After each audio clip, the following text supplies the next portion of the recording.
Hi. Okay. Gonna check the solar here, and wow, it looks like the battery's full. That is freaking awesome.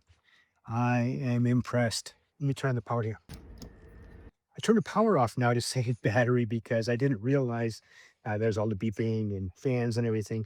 I didn't realize that if you let it sit overnight with the battery on, I left the fridge on, but I turned it to low, and we cleaned it out, and there was nothing in it, but I just left it out, turned on low because I thought, well, that's what we did before the trip. And I thought, well, it's not going to really affect anything.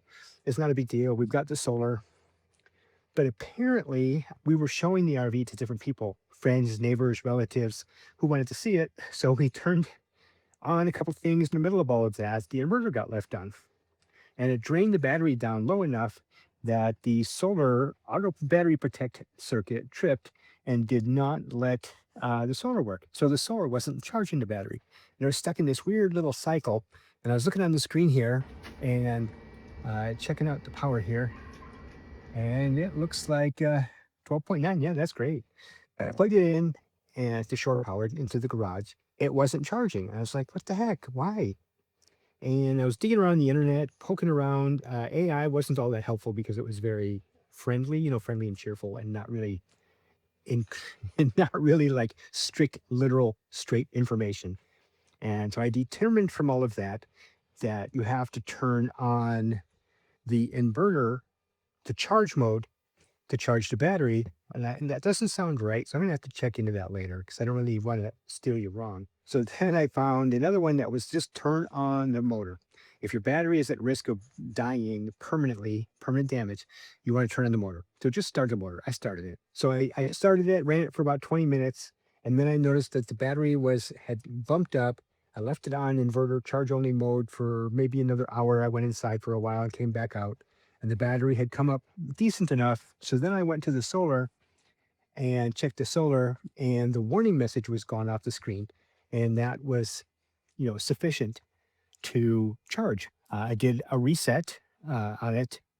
Didn't work. The directions were wrong. You can't just do a soft reset by pushing all four buttons for 10 seconds or 30 seconds or 60 seconds. It just doesn't work. And they recommended a hard reset. Pull it out of the panel and disconnect all the wires, and then wait 10 seconds and plug it back in all the wires and then put it back up. And I was like, thanks, AI. Somebody on Reddit did that and you believed them. And freaking Reddit. So then I came out and watched it. And over the course of the day, the battery was coming up pretty good on this. I would turn it on some stuff, and then I would notice it dropped just a touch here. And now I let it sit overnight. I come out and check today. The battery's fine. It is just fine. And I am so happy. We are going to be going on another trip here before long.